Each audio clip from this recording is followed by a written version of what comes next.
জিনিসটারে কিস্তিতে কিস্তিতে যন্ত্রণা দিতে হইব বুঝে বাইরেতেছে। আল্লাহ, আমার হাত কাটলো কেমনে?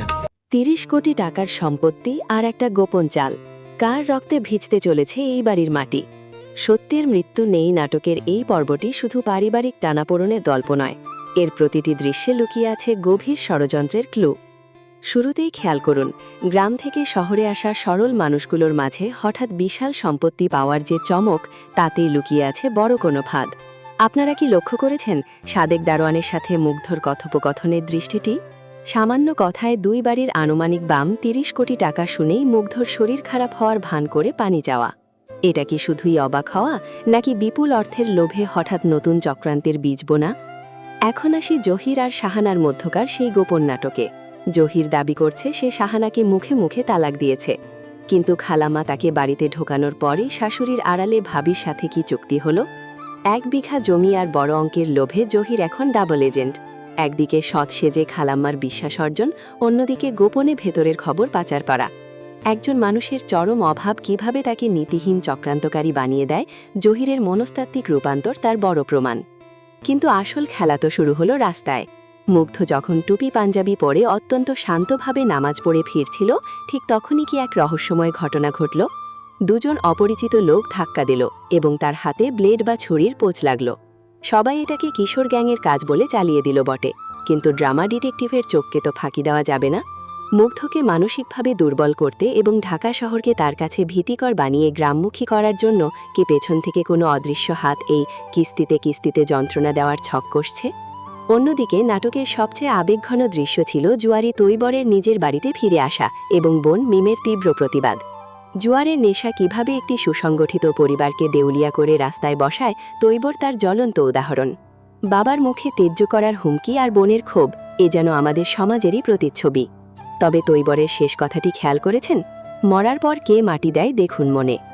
এই একটি বাক্যেই স্পষ্ট, অপরাধ বোধের বদলে তার মাঝে চেপে বসেছে জেদ ও প্রতিহিংসা। এবার আসি টিউটর ম্যাডামের চরিত্রে। মুগ্ধকে ইংরেজি শেখানোর নাম করে যেভাবে একের পর এক সাইকোলজিক্যাল ট্যাকটিক্স ও হাইফাইভ শেখানো হচ্ছে, তাতে স্পষ্ট যে মুগ্ধকে খুব চতুরতার সাথে নতুন এক মোহে ফেলা হচ্ছে। আরও অবাক বিষয়, টিচার আসার পর সরলমনা বউ আমেনাকে যেভাবে সাইডলাইন করে ঘর থেকে বের করে দেওয়া হলো, তা আমেনার সরল মনকে এক গভীর সন্দেহের মুখে ঠেলে দিয়েছে। আমেনার কান্না এবং আল্লাহর কাছে আকুতি প্রকাশ করে যে ঢাকা শহরের রঙিন আলো তাদের সুখের সংসারে আগুন জ্বালাতে শুরু করেছে। নাটকের শেষাংশে খালাম্মার সেই থমথমে বার্তাটি কি আপনারা কান দিয়ে শুনেছেন? এই চুরি বা ষাটঘাটের পেছনে পরিবারেরই কারো হাত আছে। চতুর্দিকে জাল ফেলেছি, সোনামা যত বড় ঘাগুই হোক না কেন জালে তাকে ফাঁসতেই হবে। তার মানে খালাম্মা কিন্তু বোকা নন। বাইরে থেকে সবাইকে বিশ্বাস করার ভান করলেও তিনি ভেতরে ভেতরে আসল অপরাধীকে ধরতে গভীর চাল চালছেন। রাতেই সেই গোপন মিটিং ডাকাটা তার মাস্টার প্ল্যানের বড় একটি অংশ। ডিটেকটিভ হিসেবে আমার প্রেডিকশন বলছে, আগামী পর্বে আমেনাকে ব্যবহার করে বা মুগ্ধর সরলতাকে পুঁজি করে ৩০ কোটি টাকার সম্পত্তিতে নতুন থাবা বসানো হবে। জহির এবং ভেতরের কুচক্রী মহলটি হয়তো খুব শীঘ্রই খালাম্মার পাতা জালে ধরা পড়তে যাচ্ছে। কিন্তু সবচেয়ে বড় প্রশ্ন, মুগ্ধর ওপর আক্রমণ চালানো সেই মাস্টার মাইন্ডকে, সে কি এই বাড়িরই কেউ, নাকি বাইরের কোনো বড় শত্রু? প্রিয় দর্শক, আপনারা কি মনে করছেন, খালাম্মার গোপন জালে প্রথম কে ধরা পড়বে, লোভী জহির নাকি টিচারের রূপ ধরে আসা নতুন কোনো চক্রান্তকারী? আর আমেনা কি পারবে তার সংসার আর স্বামীকে রক্ষা করতে? কমেন্ট বক্সে আপনাদের মতামত ও রহস্যের সমাধান অবশ্যই লিখে জানান। দেখা হচ্ছে আগামী পর্বের বিশ্লেষণ নিয়ে। আল্লাহ হাফেজ। ৩০ কোটি টাকার সম্পত্তি আর একটা গোপন চাল, কার রক্তে ভিজতে চলেছে এই বাড়ির মাটি। সত্যের মৃত্যু নেই নাটকের এই পর্বটি শুধু পারিবারিক টানাপোড়েনের গল্প নয়, এর প্রতিটি দৃশ্যে লুকিয়ে আছে গভীর ষড়যন্ত্রের ক্লু। শুরুতেই খেয়াল করুন, গ্রাম থেকে শহরে আসা সরল মানুষগুলোর মাঝে হঠাৎ বিশাল সম্পত্তি পাওয়ার যে চমক, তাতেই লুকিয়ে আছে বড় কোনো ফাঁদ। আপনারা কি লক্ষ্য করেছেন সাদেক দারোয়ানের সাথে মুগ্ধর কথোপকথনের দৃষ্টিটি? সামান্য কথায় দুই বাড়ির আনুমানিক বাম ৩০ কোটি টাকা শুনেই মুগ্ধর শরীর খারাপ হওয়ার ভান করে পানি যাওয়া। এটা কি শুধুই অবাক হওয়া, নাকি বিপুল অর্থের লোভে হঠাৎ নতুন চক্রান্তের বীজ বোনা? এখন আসি জহির আর শাহানার মধ্যকার সেই গোপন নাটকে। জহির দাবি করছে সে শাহানাকে মুখে মুখে তালাক দিয়েছে, কিন্তু খালামা তাকে বাড়িতে ঢোকানোর পরই শাশুড়ির আড়ালে ভাবির সাথে কি চুক্তি হলো? ১ বিঘা জমি আর বড় অঙ্কের লোভে জহির এখন ডাবল এজেন্ট। একদিকে সৎ সেজে খালাম্মার বিশ্বাস অর্জন, অন্যদিকে গোপনে ভেতরের খবর পাচার করা। একজন মানুষের চরম অভাব কিভাবে তাকে নীতিহীন চক্রান্তকারী বানিয়ে দেয়, জহিরের মনস্তাত্ত্বিক রূপান্তর তার বড় প্রমাণ। কিন্তু আসল খেলা তো শুরু হলো রাস্তায়। মুগ্ধ যখন টুপি পাঞ্জাবি পরে অত্যন্ত শান্তভাবে নামাজ পড়ে ফিরছিল, ঠিক তখনই কি এক রহস্যময় ঘটনা ঘটল।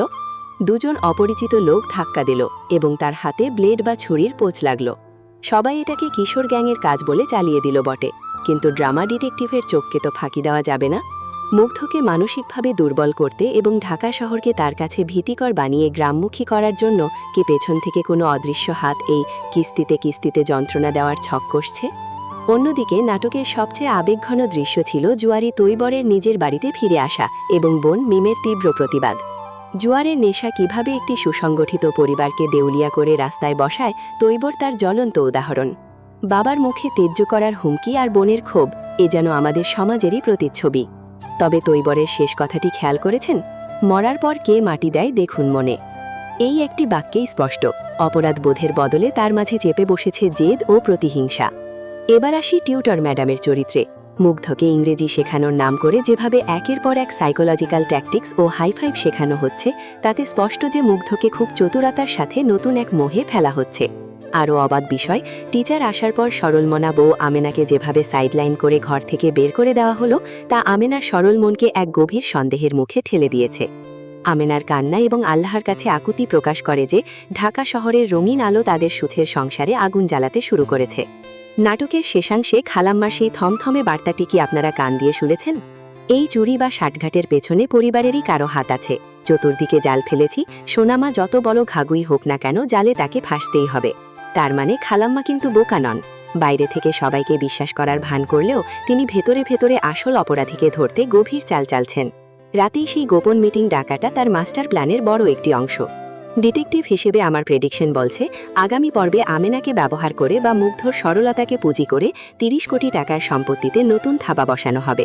জহির এরম ভেতরের কুচক্রী মহলটি হয়তো খুব শীঘ্রই খালাম্মার পাতা জালে ধরা পড়তে যাচ্ছে। কিন্তু সবচেয়ে বড় প্রশ্ন, মুগ্ধর ওপর আক্রমণ চালানো সেই মাস্টার মাইন্ডকে, সে কি এই বাড়িরই কেউ নাকি বাইরের কোনো বড় শত্রু? প্রিয় দর্শক, আপনারা কি মনে করছেন, খালাম্মার গোপন জালে প্রথম কে ধরা পড়বে? লোভী জহির নাকি টিচারের রূপ ধরে আসা নতুন কোনো চক্রান্তকারী? আর আমেনাকে পারবে তার সংসার আর স্বামীকে রক্ষা করতে? কমেন্ট বক্সে আপনাদের মতামত ও রহস্যের সমাধান অবশ্যই লিখে জানান। দেখা হচ্ছে আগামী পর্বের বিশ্লেষণ নিয়ে। আল্লাহ হাফেজ।